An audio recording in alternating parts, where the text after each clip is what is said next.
Okay. I want to welcome you to tonight's City Council meeting for the City of Columbia Heights to Monday, December 9th, 2019. Can I have a roll call, please, Nicole? Councilmember Biskins. Here. Councilmember Williams. Here. Councilmember Mergen. Here. Councilmember Novitsky. Here. And Mayor Schmidt. Here. Tonight's invocation is provided by Nikki Wackel from the Pagan Community. Thank you.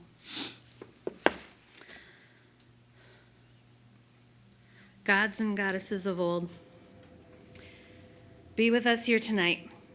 Inspire those who govern us to do the right things, the necessary things, and not just the convenient things. Grant them the vision to bring peace and justice, drawing wisdom from the ways of the past without being bound by them. Looking forward, the future with clear eyes.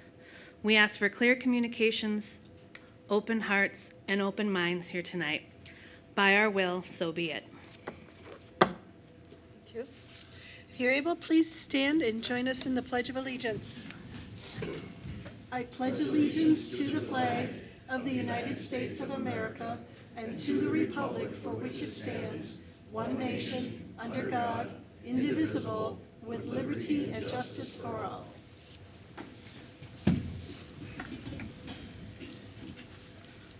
I'm going to read our mission statement.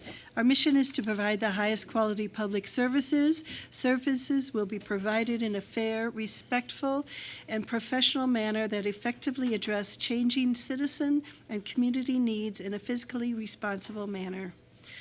Next item is approval of our agenda. We do have 2 items to be added. Under the item number 6, we have an announcement that about the pet bed workshop coming up. And then under item number 7, we're adding item O, which is official cancellation of the December 23rd meeting. So there are no other amendments, then could I have a motion to approve the agenda as amended? So moved. Second. Motion by Councilmember Nowinski, second by Councilmember Mergen. All in favor say aye. Aye. Opposed? Thank you. Okay.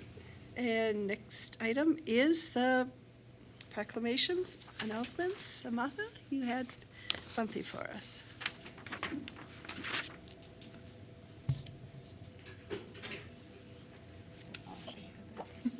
Hello, I would like to invite the City of Columbia Heights, its members and people in the surrounding areas to come help with the Heights Next and Public Library Pet Bed Workshop. It's this Saturday, December 14th, from noon to 3 p.m. at the library. Everyone's invited. As I said, it's our 3rd year. We last year made about 85 pet beds or more. We had 65 volunteers, and so we're planning for at least that many. You're welcome to bring any leftover blankets, old sweatshirts, sweaters you have, polar fleece, and there are no sewing skills needed to make them. And then we donate them to SECA and also to an animal shelter in Brooklyn Park. But yes, the information I think was just on the screen, and would just like everyone to know that they're invited, as well as city council members are welcome to stop by too. The National Honor Society will be there. There will be Key Club students there as well, Girl Scouts troop, and Heights Next volunteers and people in general. So everyone's welcome. Great, All thank right, you very thank you. much. Next item is our consent agenda. These items are considered to be routine by the City Council, will be enacted as part of the consent agenda by one motion. Items removed from consent agenda approval will be taken up as the next order of business. If there's no questions from the council, could you go ahead then? Yes. Thank you, Mayor and Council. Item A is approval of the minutes of the City Council. One is the work session of December 2nd, 2019, and the second is the regular council meeting of November 25, 2019. Item B is acceptance of board and commission meeting minutes. That's the library board meeting from November 6, 2019, the planning commission minutes from October 1st, 2019, and the park and rec commission minutes from September 25th, 2019. Item C is adoption of resolution 2019-95. That's updating the income limits for senior utility rates. Item D is the final compensating change order and payment for the miscellaneous concrete project number 1900, and that is totaling $10,140.25. That's to Standard Sidewalk in Blaine. Item E is extension of the GIS Range Rider contract for another year. Item F is adoption of Resolution 2019-99, establishing the senior citizen or retired and disabled person's hardship special assessment deferral. Item G is adoption of Resolution 2019-97. That's amending the 2019 Police Department budget for range rental fees. Item H is adoption of Resolution 2019-98. And that's amending the 2019 Police Department budget for overtime. Item I is authorizing the school liaison officer contract with the Columbia Heights School District that runs from January 1 through December 31 of 2020. Item J is awarding a contract to Cyber Advisors, Inc. for a cybersecurity risk assessment, and that's citywide, in the amount not to exceed $29,000, and authorizing staff to negotiate and execute the related agreement. Item K is adoption of Resolution 2019-100, and that's amending the 2019 Fire Department budget for reimbursed funds. Item L is consideration of adoption of the City of Columbia Heights fee schedule for 2020. There's some minor changes in there from all different departments. Item A is approval of the business license applications that were in your packet. Item N is a review of the bills totaling $746,810.32.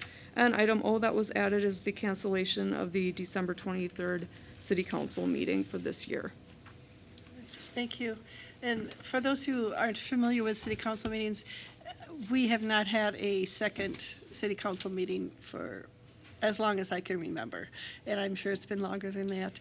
We try to get all of our business done this first meeting, and it seems to work. If there is an emergency, we will call another meeting, but at this point, we do not foresee that emergency happening. It has not happened in many years, so thank you. If I can get a motion to approve. So moved. Second. Motion by Councilmember Biskins, second by Councilmember Novitsky. All in favor, say aye. Aye. Opposed? Thank you. Next item is item 8, public hearings. We have Resolution 2019-96, adopting a budget for the year 2020, setting the city levy, approving the HRA levy, and approving a tax rate increase. Joe's coming up to do the presentation. Thank you. Good evening, Mayor and members of the council. The resolution before you is the culmination of the annual budget process that you began in August when the city manager, under the guidance of the city charter, provided you with a proposed budget for 2020. And that's been considered at 3 monthly work sessions since then, as well as preliminary approval at a regular meeting in September. And that preliminary meeting provided the authority to submit that proposed 2020 budget to Anoka County. Anoka County used that as part of their preparation of the notice of proposed property taxes that was delivered to each property owner in Anoka County, along with similar information from county, school district, and special districts that would affect the property taxes for 2020. And the time and place of this meeting was announced on that notice as well, so that the public had opportunity to observe, through the website or attend here today, or through the cable channel. And the resolution as drafted before you tonight is substantially the same as the one that was proposed in September. There's one very minor reclassification of $600 from one department to the next. I won't take your time up with that. And there is the elimination from the cable television fund of a $20,000 proposed item for a citizen survey or resident survey. And as mentioned in your council letter, during 2020, staff will research options for alternative methods of obtaining community input other than this $20,000 telephone survey. The changes in this annual budget and tax levy from 2019 are pretty thoroughly described in the city manager's budget message, which is available on the city's website. Just to summarize a couple of the points there, the taxable operating expenses are proposed to go up by 7%. Very roughly, half of that 7% in operating expense increase, it reflects cost of living increases, inflation on existing agreements, and projected inflation in things like utilities and supplies and fuel. The second half of that 7% increase is a proposed increase in service level. They're proposing to add one police officer position, one police records technician position, and 2 firefighters.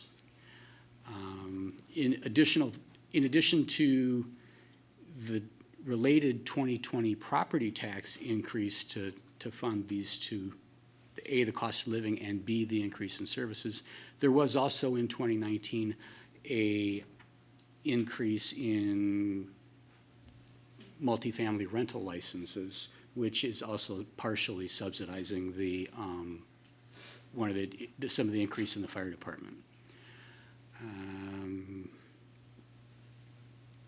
Those are largely the highlights that for the most part translates into about an average of an 8.5% to 9% property tax increase in the city of Columbia Heights.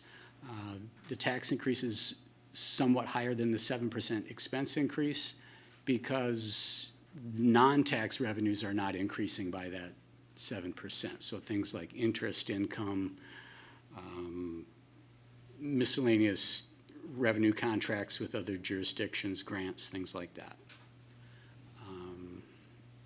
And also the city has a long-term financial plan which is continuing to move a small amount of state aid out of the operating budget each year, and that is also a part of why that tax levy increase is 1.5% higher than the operating expense increase. That seems like a really long sentence. I mean, if you have some questions, I'd be happy to attempt to field them.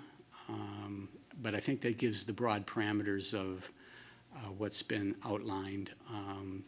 There, of course, have been substantial discussions about what types of things are driving the request for additional services and additional staffing. Council members, anybody have any comments or questions? I know there's been a lot of discussion at the work sessions, and not very many people attend, so this would be the time to maybe get it out in the open if you have some comments or questions. Councilmember Williams? I'm going to vote against it, so I want a recall vote, that's all. Because I already voiced why I didn't approve it.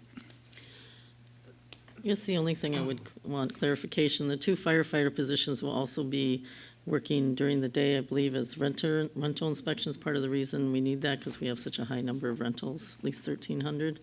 So part of their, am I correct in that part? Yeah. Nick, did you want to make? I mean, I'll say that the public service part of it, adding the additional firefighters and police, was needed. We had a study done for it. Fire has not had additional employees for a substantial amount of years. I believe it was in the 90s. And we've added a lot more residents. We have more seniors. So I feel totally justified that we have to do this, and it'll be a noticeable difference to our residents with the service level. And the 3.5% of it that's mandated by contracts, that we have to do that. So, and then that's helping people get the cost of living increase to have a livable working wage. Councilmember Merschman, did you want to make any comments? No, I agree with Nick said about, the fire department and the police department, and so, no, I'm fine. The only person, I had, well, I shouldn't say the only person, I had one person ask about the Comcast, the internet service. One of our employees is concerned that the computer is going to break down between now and 2 years from now, when we possibly move into the new city hall. Where would that 26,000 potentially come from? Reserve funds. So the city does not try to, in its annual budget, particularly its operating budget, but in its annual budget, it does not try to pad it for every possible contingency that might go wrong in the next year. But it does have a very healthy amount of reserve funds for unforeseen circumstances. What the mechanism is that the council would have to meet at that time and approve a budget amendment to authorize the expenditure which wasn't included in the annual budget. One thing to note, so under state law, to approve the annual budget and tax levy, tonight it only takes a simple majority, but to amend at some future date in 2020, that does take 4 out of 5 vote, a supermajority. Okay, thank you. If council has no further questions or comments, this is a public hearing, so public is welcome to come forward, step forward and state your name and address. If you have questions regarding the budget, this is the time to ask. And make sure you fill out a form. I don't know if anybody's filled out any forms yet. They're over by Joe, or should be. Does anybody from the public would like to make any comments or questions regarding the budget? Okay, then can I have a motion to waive the reading of Resolution 2019-96? Move to waive the reading of Resolution 2019-96. There being ample copies available to the public. Second. Motion by Councilmember Biskin, second by Councilmember Novinsky. All in favor say aye. Aye. Opposed? Thank you. Next item is to motion to close and adopt. Move to close the public hearing and adopt Resolution 2019-96, being a resolution adopting a budget for the year 2020, setting the city levy, approving the HRA levy, and approving a tax rate increase. Second. Motion by Councilmember Biskin, second by Councilmember Davinsky. All in favor say Roll aye. call, Aye. please. Oh, excuse me, roll call, Roll call. please, then. Councilmember Biskins, Aye. Councilmember Williams. No. Mayor Schmidt, Aye. Councilmember Merschman, Aye. and Councilmember Novitsky. Aye. All right, thank you. And I know Ben is here, and he is going to be putting up on the website the information. Would somebody like to come forward and talk, Joe or Ben, it doesn't matter, about property tax refunds? Mayor and members of the council, thank you for bringing that back up. I had meant to mention that. While I opened my comments by saying this is the last step in your state process for the annual property tax and budget, there is one more step available to each taxpayer, and that is to go out and see if you're eligible to apply for a property tax refund based on the increased amount of taxes for 2020. And there is a standard refund which is available to either homeowners or renters. It's on a sliding scale based on the amount of your taxes or CRP relative to your income. And then there's a second type of property tax refund that is not dependent on income, is just solely dependent on the relative increase from 19 to 20. And that's only available to homeowners. And it's called the special property tax refund.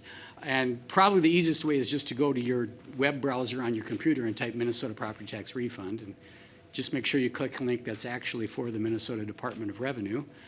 But also there is a link to the property tax refund information on the city's website as well.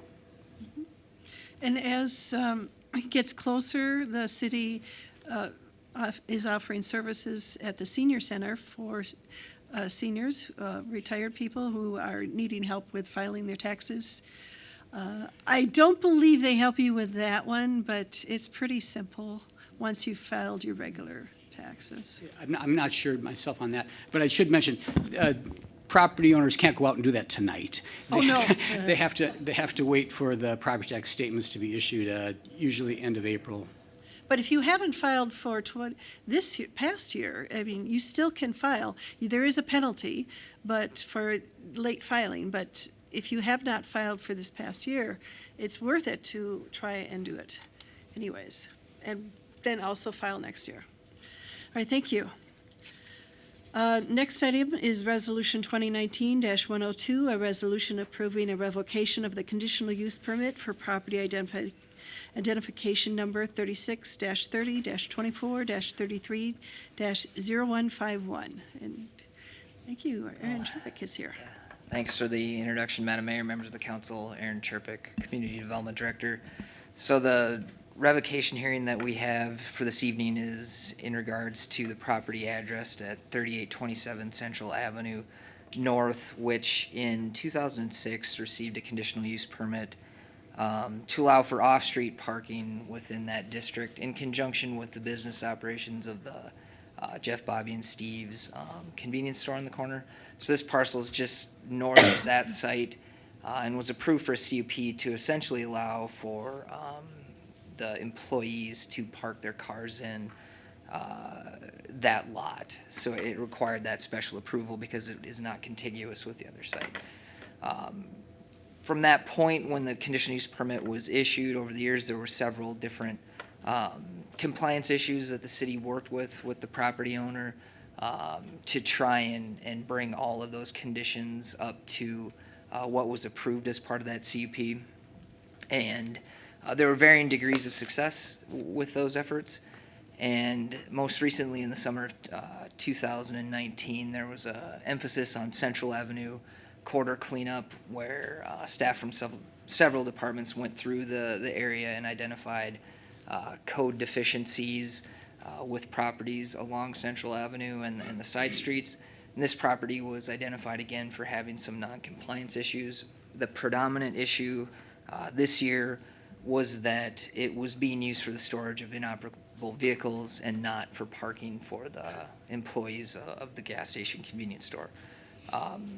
After that compliance check, a notice was mailed to the owners of the property regarding what they needed to do to bring it into compliance with the conditions. And that letter led to a subsequent meeting with the property owners last week where staff discussed it in greater detail, what needed to be done. In this case, the emphasis was on removal of the inoperable and junk vehicles that were being stored on that site. And it was agreed at that meeting that the applicant would have through the 9th, the morning of today, to bring the site into compliance. The previous stated deadline in the letter was the 6th, so last Friday. So we gave over the weekend to clear that lot. An inspection was completed this morning by staff, and it was found that the lot had been cleared of the inoperable vehicles, and everything has been removed. There still are some lingering issues that we're working with. In particular, over the course of this process, the issuance of the revocation notice and the hearing, another complaint did emerge for lighting on the property from one of the adjacent property owners that one of the security lights is casting light onto their property in a manner that's not compliant with code, too much spillover. Staff brought up that light issue with the property owners at that face-to-face meeting, and there was a discrepancy as to who owned that light, whether it was a city alleyway light or affiliated with the property. So it was left as a question until this morning when I did meet on site with one of the owners, and we did clarify that that light is the responsibility of the property owner and that they are willing to take the necessary steps to fix that lighting issue, essentially installing a shield on it and casting it downward. So that's kind of the summary conclusion. With all of those facts taken into consideration, staff believe that we would not seek revocation of the CUP at this hearing because the primary deficiency, again, the inoperable junk vehicles have been removed, it's something that we would continue to monitor. And because the lighting complaint came in midway through the process, we would like to take the time and set a deadline for compliance of the lighting issue. And if the council has any questions, I'd be happy to answer those. I know we do also have a member that would, of the audience, a resident that would like to speak to the lighting issues, perhaps more thoroughly as well as part of the public hearing. I do have one question regarding the lighting. Is there a tentative timeline that you are thinking of at this point, or? There is. So I haven't established it with the owners, but just as an example, the previous revocation notice gave a 2-week timeline. I think that that would be a fair timeline for the lighting compliance issue, and we would issue a follow-up letter stating, that effect and giving a summary and a new deadline, new inspection date. Thank you. Anybody in the council wish to speak regarding this? Councilmember Novinsky? Have the rest of the conditions that were initially set in 2006 been complied with? And So yes, and so I can go through these. There's 9 of them. So the first condition is just a general condition saying all required state and local codes will be met and in full compliance. Generally, we feel that that is acceptable at this time. There is a lighting condition. So any new lighting used to illuminate the off-street parking area shall be shaded or diffused as to deflect light away from adjoining property, and a lighting plan will need to be reviewed and approved by staff. So the reason that we didn't enforce that on this round is it wasn't identified in directly as one of the primary issues. We were unaware of the complaint related, and many of the lighting code compliance issues that we deal with are complaint driven. So if a property owner, but since Yeah. 2006, this Right. still has not been addressed as far as you know. I know that it was a while ago and you weren't here. indeed, and it's unclear when that light was installed. It's supposed to be, so there wasn't a requirement to have lights as part of the CUP, but if any were installed, it would have to be compliant with that standard. So we were providing a little bit of flexibility on this one to work with the owner towards compliance. And this is the council's ultimate decision. Staff felt, again, that the primary deficiency was the junk vehicles, because that's the use, okay? So the use was clearly stated as employee parking, and it was not being used that way. So if we're driving at, the root issue, if you will, and that has been taken care of for the meantime, with a strong caution that we don't want to be back, having the same conversation again. We felt that the lighting could be in a category that we would provide that additional 2-week window to. Just the nature of how it evolved, but a very valid question. The third condition, a 6-foot-high fence should be erected around the property line abutting the residential district and should be at least 80% opaque. There is a screening fence in place meeting this requirement. It's actually nearly all opaque, so you can't see through it. There are 2 gates on the property as well. A curb of 5 to 7 inches around the perimeter of the parking area that has been installed. A minimum of 2 feet of open space maintained between the required bumper curb surrounding the parking area and the property line. I think this had to deal with, cramming cars in there so that they didn't encroach over the bumper, and onto the property line. Since the cars have been removed, that condition would be satisfied. Driveways shall not exceed 6% grade, and the parking lot shall be graded according to a drainage plan which have been approved by the Department of Public Works. That's harder for community development staff to confirm because it's paved and curbed at this point. We were making the assumption that Public Works did, that condition had been met and that the grade is appropriate. Parking lot will need to be striped with the required parking stalls measuring 9 feet by 20 feet, and a minimum drive aisle width of 24 feet must be maintained. So we certainly had drive aisle width considerations that were out of compliance when all the cars were rammed in there. Since those have been extracted, that is not an issue. The striping can't be determined with the snow cover at this time. The owner has said that it was striped initially when the parking lot was paved. That is a follow-up measure that could be taken up in the spring as well when it's cleared. Again, striping being of a secondary kind of concern to what was going on there at this point, but nonetheless important. When they do begin to use it as a parking lot for employees, it'll have to be in place. And then 8 here is that the parking lot may not be used for the storage of inoperable vehicles, junk vehicles, vehicles for sale, or vehicles scheduled for repair at Jeff, Bobby, and Steve's Auto World. All vehicles stored on the lot shall have current license tabs. That's the primary deficiency that has been cleared when all of those cars were taken out. And then finally, the number of vehicles stored in the parking lot is limited to the number of striped parking stalls on site. A parking detail will be submitted to the planning department indicating the maximum number of stalls available on the site. Once we have striping clearly in place and identified, we would have that plan in place. So with that, I think it's more complicated than just the inoperable vehicles, but Is this the first time that we've had to talk to Bobby and Steve's about removing cars from that lot? Since 2006? Councilmember Biskins, it isn't. We have a fairly extensive history of non-compliance letters and varying degrees of correspondence. The first being in 2006, January, shortly after the CUP was issued.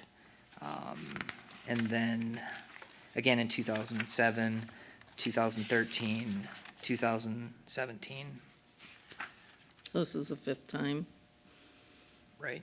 So if for some reason, hopefully it doesn't happen again, I think 6 times would be plenty to say no to. I mean, 5 times already is too many to say, to allow them to have the CUP. So I'm real hesitant to let it go this time, but since that's what your plan is to do, but the next time, that's too many. That's way too many times that the cars should not have been put there, and they know. I agree it's too many, but I do have a question about item 9 under the 2006 CUP. It said a parking detail will be submitted to the planning department. Did we ever receive a parking detail that you're aware Madam of? Member, at this time, I don't have record of that. I haven't done a full records review looking for that specific document, and it's something that we could follow up with. My assumption is that it's likely that there hasn't been that There plan has- submitted. has not. Because our city planner before leaving did a fairly exhaustive, background research to submit to staff, including myself, before her leave, and it wasn't included in that analysis. So as a council, we've been given an option to, we still have the option to pass this resolution. Yeah, that is. But the staff recommendation is not at this time. Not at this time, and it was more of a conversation with the council based upon our estimation of the core issue and how you felt about that, and absolutely open for conversation. And So what is the desire of the council? But I would like to be able to confirm that at least this planning with the parking was done, and we're just assuming that the public works part was done. To me, it's very concerning that if those were not done, and even from 2006, we've had 13 years. I guess I'm concerned on why, after the first 5 rounds of complaints too, nothing was done. 6 times now and we've had many complaints about the vehicles. I'm sure I've heard some from residents as well. So, yeah, I would like to know if this was all verified, because it's more than just having the same vehicles on there then if it's not even the initial 9 requirements were met. Excuse me, I forgot there was a resident that wishes to speak regarding this. Did you fill out a form yet? Okay. This would be appropriate time for you to come forward and state your name and give the sheet of paper to Nicole. Okay. Hi, I'm Tim Quinlan. I've been a city resident for a little over 5 years, and I live at 3830 Reservoir Boulevard, which is 5 houses north of Bobby and Steve's gas station. I'm on the west side of the street, and my backyard adjoins the lot where all these cars have been stored for a long time. I have a couple concerns, one of which I didn't think about until he read that list of items. And there's a fence, a wooden fence, 1x6 boards with small slats in between spaces that adjoin my property line. And there was a whole number of those boards that were down, laying on their side of the fence, covered in weeds. And I finally said, there was, a gap in the fence, so I could see right through my backyard into that area. So one day this summer, I jumped the fence from the north side, which is a smaller height chain link fence, and I took and grabbed all those boards and I put them all back up with screws, screwed them into the 2x4s. So I fixed the fence for them. Minor point, but just an indication of lack of care for the property, in my opinion. My main concern is that I have a sliding glass door that goes out onto a deck in my living room. My living room faces south, and so if I stand looking out my patio door, if I look at about a 45-degree angle southwest, I'm looking at the lights in the alley that are right alongside of the storage lot, and I'm looking at 2 lights across the street on the southwest corner of their building. Huge 2 white lights that look like high-intensity truck lights shining right into my house every night. And then the 3 pole lights that are along the alley that curves alongside of his property where the cars were parked. Those 3 lights are extremely bright. They are not like a standard street light. They're very high intensity lights. They're somewhat orange in color. And those 3 lights and the 2 huge spotlights on the corner of the building across the street, which is also their property, shine into my house every night. And during the summer, it's not so bad because the trees are leafed out and I don't notice it so much. But this is the 4th winter now and I've had enough. I'm tired of those bright lights shining into my home.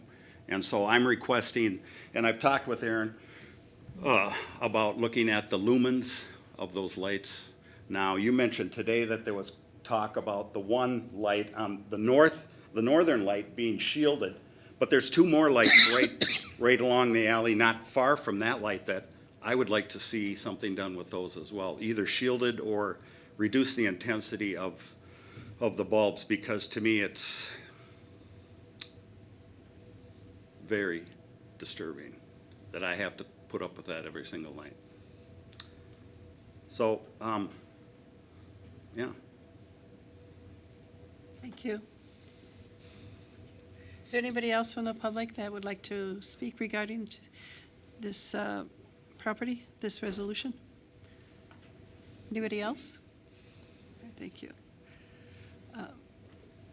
Madam Mayor, if I could just address the lighting a little bit more, I still need a little more time with the Public Works Director, City Engineer, to identify some of the additional lights. There's a good chance that they're city or alley lights that are not in conjunction with the property and not installed by the property owner. One is definitively, because I was able to confirm that with the property owner today, so we would also investigate the additional lights and take a look at those, but one of them for sure, is problematic as it relates to code and is the responsibility of Jeff, Bobby, and Steve's. So has anybody been able to drive by at nighttime and take a look at it? Or- They have, Madam Mayor, the police department last week did take some photos in the evening of the conditions.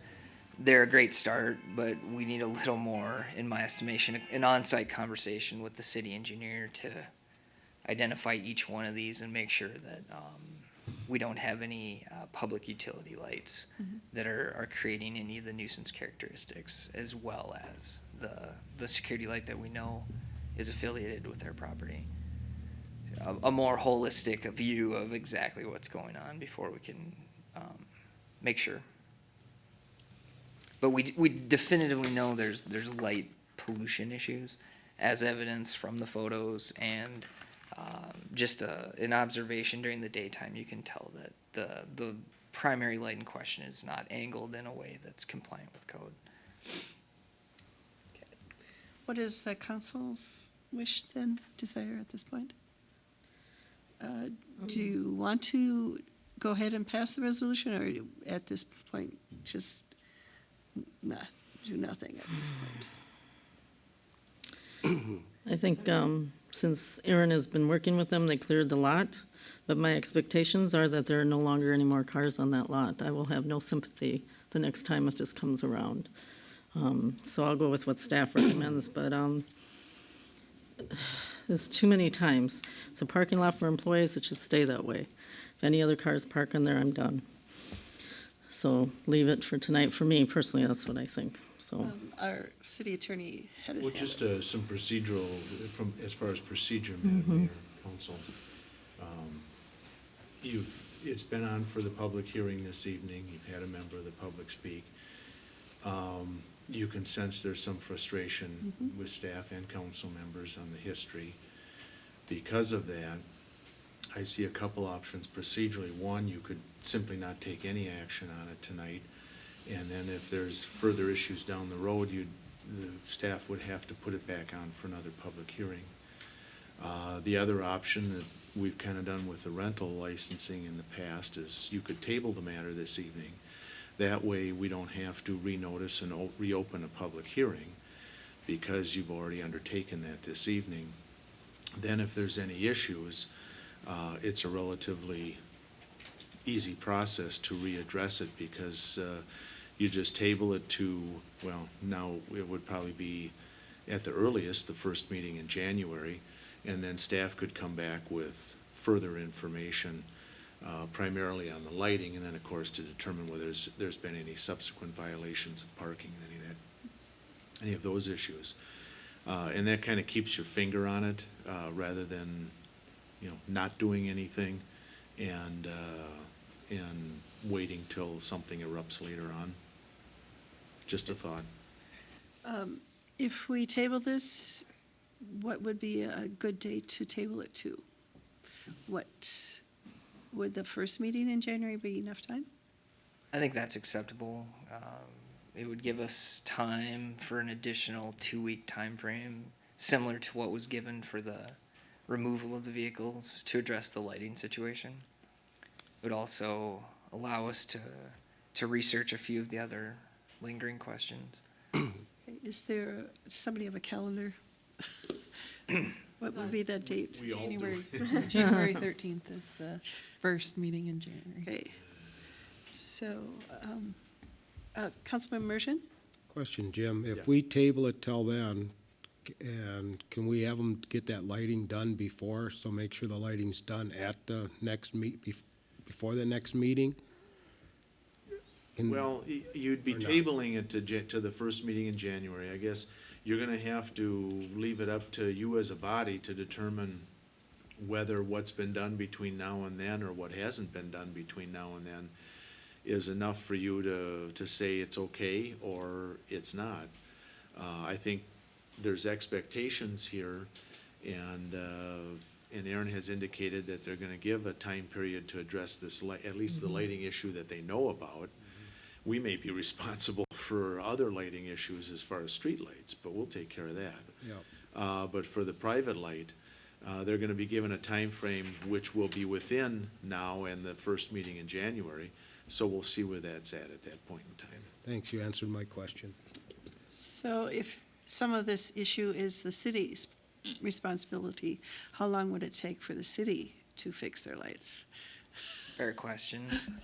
I really need to rely on more consultation with the Public Works Director Okay. to understand. Kevin left too early. He left too Yeah, he early. did.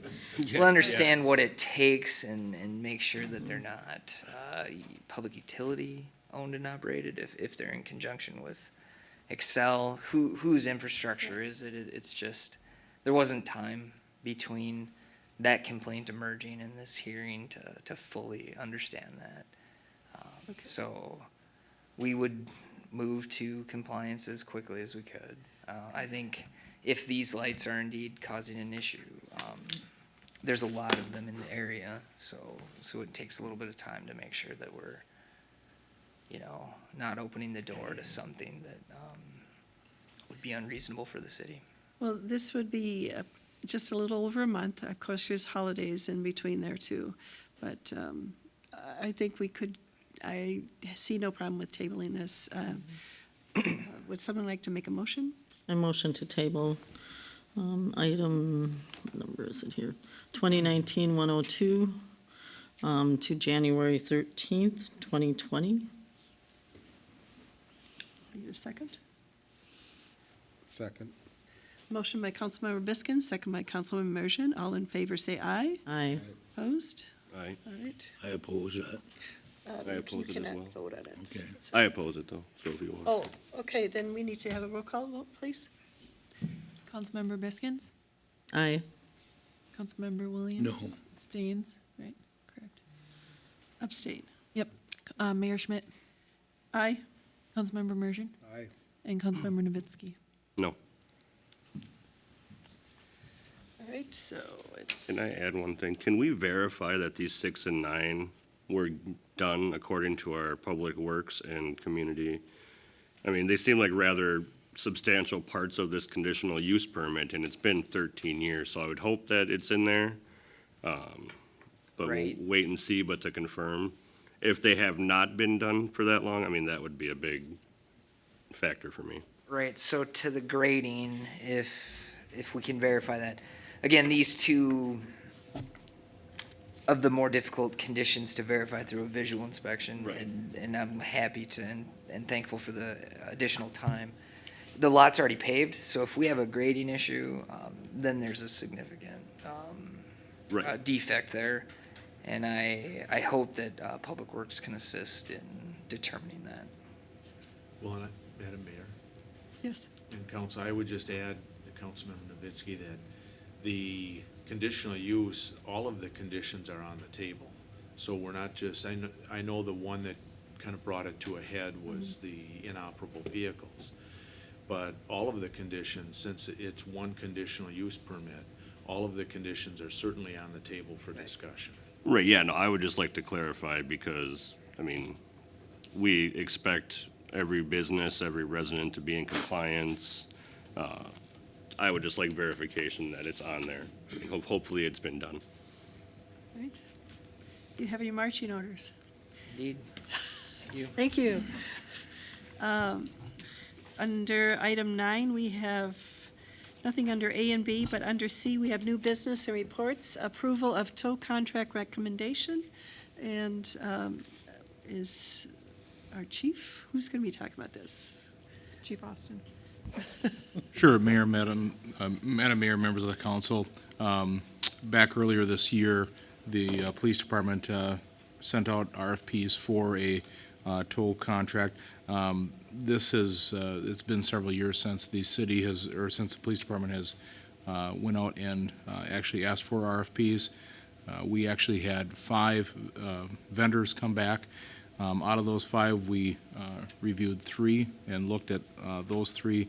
And after a couple of site visits and some additional research, we came back with a recommendation to go with Schmidt Towing for impounding and storage of motor vehicles. And that contract would be from January 2020 through December 31st, 2022. All right. Are there any questions from the council? We do have two members that are abstaining from this vote and discussion, but we do have three of us that can discuss it, so. Anybody have any comments or question? No, one thing, I'm real impressed with their ability, their technology as far as tracking cars when people can get in. I think it sounds like a good bid. I'm happy with it. Thank you. Councilman Mershon, did you have any comments? Or? No, I just commend the police department for going out and searching this out and picking the best one that they think would serve the city the best for the best price, so thank you. All right, thank you. Then can I have a motion to authorize? Motion to authorize the mayor and the city manager to enter into a contract with Schmidt Towing, Inc. for towing, impounding, and storage of motor vehicles as specified in the city's request. The term of this contract is to be January 1st, 2020 to December 31st, 2022. Okay, we have Second. a motion by Councilmember Biskins, second by Councilmember Mershon, and we need to have a roll call vote. Sorry. Councilmember Biskins, Aye. Mayor Schmidt, Aye. Councilmember Mershon, Yes. and we have two council members abstaining. Councilmember Novitsky, Abstain. Councilmember Williams. Abstain. All right, thank you. So we have three votes, yes, so this is approved. Thank you very much. Looking forward to doing business with you. All right, we have under item 10, report of the city council. Who would like to start? Councilmember Novinsky, okay. Let's see, we got the first breakfast with Santa. It's a waffle breakfast, Dad's Belgian Waffles, this Sunday at Immersion Hall, 9 to noon, and all proceeds will be benefiting the Shop with the Cop program this year. So come on out and support, come see some of our community members and some police officers there. Yes. What's the date of that? 16th, 15th. 15th, sorry. This Sunday coming up. Thank you. All right, Councilmember Mershon? I don't have anything except I'd just like to congratulate Dan O'Brien for becoming Assistant Fire Chief. Welcome. Thank you. Councilman Williams? Yeah, the only thing special we have for this month is that on December 13th, we're having a Christmas celebration for the folks at Heights Manor. Okay. And we have live music there. Sherwin Linton and his band will be there performing, and we'll feed them dinner in the evening of the 13th on Friday night. Thank you. So they got about 40-some people coming there out of the building. We've been doing that last year because they had no school Christmas party. And the firm didn't do it, so we did it last year, and they wanted us back again this year. All right. So at least some people like us. All right, thank you. Councilmember Biskins? Okay, another thing that I was able to experience while I was at the National League of Cities Conference down in San Antonio is I had the opportunity to ride an AV shuttle. And they had it in a parking lot. It was driverless. They have this box that programs it, and it was super cool the way the thing could pull out, back up, turn around, and nobody driving. It was a really cool experience that we had. I also attended a roundtable for AV vehicles, was invited to that. There was about 50 of us, manufacturers and other people from other cities across the country, and I was expecting to learn a whole lot, and there's a whole lot they don't know. There's a lot of manufacturers that are doing self-testing sites, but they won't tell the government where they're testing or how many are out there because of competition between. We had 3 or 4 manufacturers at this round table. One woman said their company has 30 different testing sites, and they're testing for weather in Michigan, dust storms in Arizona, rain in Seattle, and hurricanes in Florida. But John Hardy from the Federal Department of Transportation, when I asked him, he goes, I don't know. When we put them all in a room, they won't tell me anything. So it is coming our way. There's a lot of stuff going on, but as far as we were asking what can cities do to prepare for this, the only thing they suggested was digital mapping, but beyond that, they were disagreeing on whether there's going to be sensors, that would need sensors all the way to a person's home along the streets, and then the manufacturers say, no, we don't need sensors in the meeting. It was quite interesting. So it'll be interesting to see how this all evolves. The second thing, I was liaison to the library board meeting, and Wednesday night we met. The library board has finished their strategic planning, and they're finalizing their mission and vision statement. Then we had the city council and school board meeting the other night. That went quite well. And then I helped do prep work for the Heights Next Library Pet Bed Workshop. I just want to remind again, just as Amada said, we are welcome. It's almost like I don't know how many people in the city have been part of Quilting Bees when they're talking, but that's what it turns into. The room's a buzz. Everyone's happy. They're helping. And it's a real delight to bring it to Seika and to Mars in Brooklyn Park. Last year we had a van stuffed, and the guy just was amazed at how much, and they enjoy them and they use them. The dogs love them and the cats. And another thing from the National League of Conference, there's something that people have come up in quite a few conversations over the past few years. People have talked about not wanting, being surprised at how many homes are for rent, in the city, and I've heard this in other cities from other people. One, they say that nationwide, the number of renters is 43, depending on where you hear it from, 43 to 52% of the country rents, but 70% of the rentals are single-family homes, which surprised me. I always thought it would be more in the multifamily. So that was new information for me, and I just wanted to share it with you all. So we're not alone. This is happening all across the country, and I thought it'd be good information to know. Thank you. That's it. Thank you. Councilman Mergen said he had another idea. Yep, I'd just like to congratulate Dale Sorensen for over 20 years of service with the police department. He's going to be retiring on this Wednesday. So I'd just like to say thank you for your service, and it was fun working with you. Have a great time being retired. Thank you. Thank you. Just a reminder, Wednesday is our holiday train coming through right there on 37th and Stinson. It's going to be a busy corner, busy night. Police and fire are going to be out there, and bless them. Thank you for doing that. Thank you for the fire pits, and Key Club is putting together some more packets. There's going to be a couple food trucks, and I don't have my list in front of me, but I know there's cookies for sale. Martha, maybe you could help too, and hot chocolate for sale too, so egg rolls. Thank you. It's a lot of fun, and train is scheduled to come in at 8 o'clock. The sides fold down, and the band and the musicians play, and it's just a beautiful train.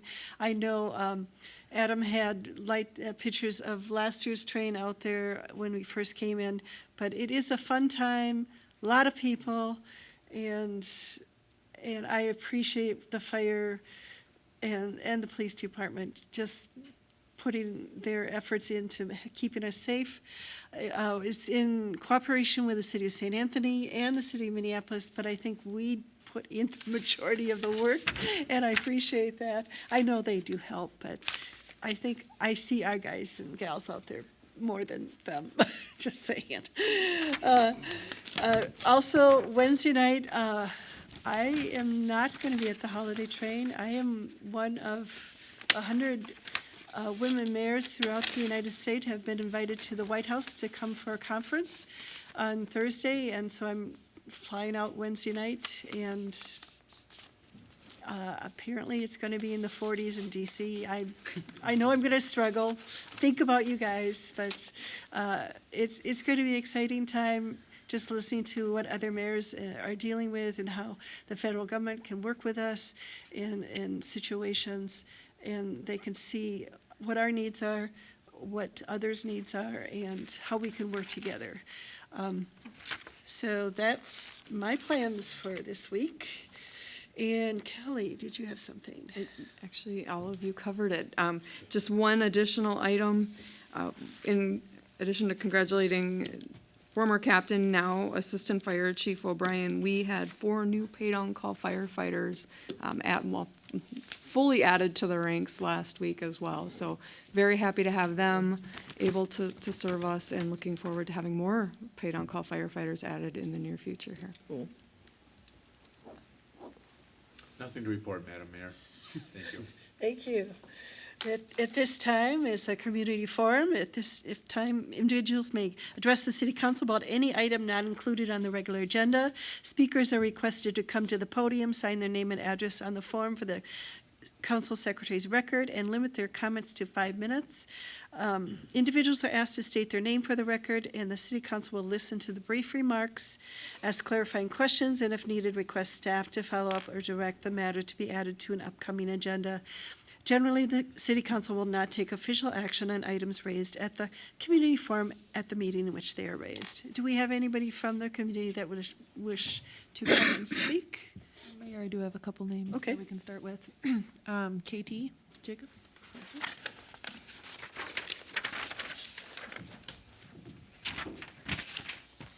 Oops. Can set me up. Madam Mayor and council members, I just want to give you an update on the Census Committee. I have some information here about the census, but before I get into that, I'd like to update you that we've done a mass mailing or email blast from our task committees into our nonprofits. So we're starting to reach out to them. We have already done some presentations for that. And the first mailing for the census will probably be about the middle of March, with the ability to get online at that time and fill out your census. May 1st will include the door knocking. Maybe, it might be a little bit later than that, but they're anticipating May 1st. Task teams are, as I mentioned, the nonprofits are moving forward with their reach outs. Multicultural Task Team is developing a series of videos that we would have those ethnic communities represented, with somebody from that community making a statement of affirmation about the census and its importance. So we're looking forward to that and hope that that will drop around the beginning of the year. No later than February is the game plan. On the poster, I have an invitation for any groups that might be interested in having a presentation or getting more information. And I've listed here the languages, the official languages that the census is developing literature in the following languages: English, Spanish, Simplified and Traditional Chinese, Vietnamese, Korean, Russian, Arabic, Tagalog, Polish, French, Haitian, Creole, Portuguese, and Japanese. In addition to those languages, the communities around Minnesota are developing, we hope, in another 59 languages that we will share information, share those documents among communities. So that's a big number, and we're hoping that we can all get that done. Short presentation is available if you'd like us to come to your committee or your organization or your neighborhood group. We'd be more than happy to do that. In the meantime, we wish everybody a very wonderful holiday. Thank you. Thank you. All right, the second name I have is Tia Wilk.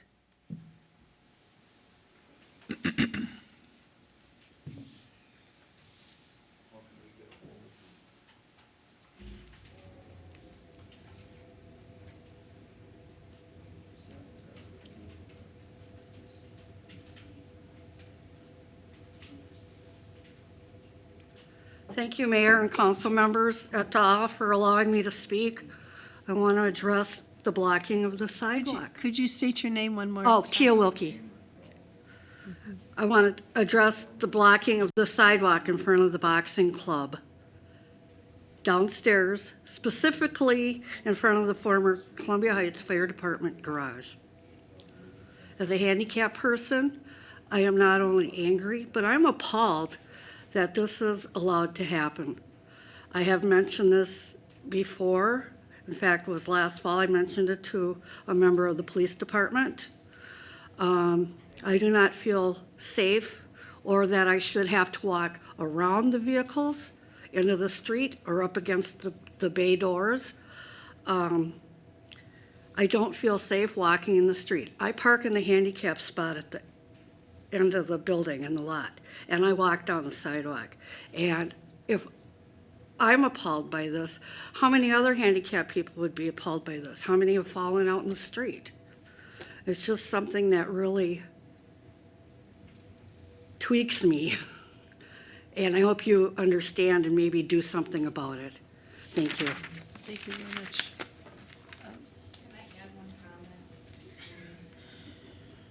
Could you make The sure whole that? purpose in my putting this paper up here was to emphasize that there is an email address on here if you want to reach out to the committee, chcensus2020@gmail.com. Thank you. Thank you. Is there anybody else? I do not have any other names. If there's anybody else that would like to speak, you can come up and fill out the form. If not, then I wish everybody happy holidays, Merry Christmas, and Happy New Year, and we will see you in January. Say a motion to adjourn, please. So moved. Second. Motion by Councilmember Mergen, second by Councilmember Novinsky. All in favor, say aye. Aye. Opposed? We are adjourned. Thank you. Well done.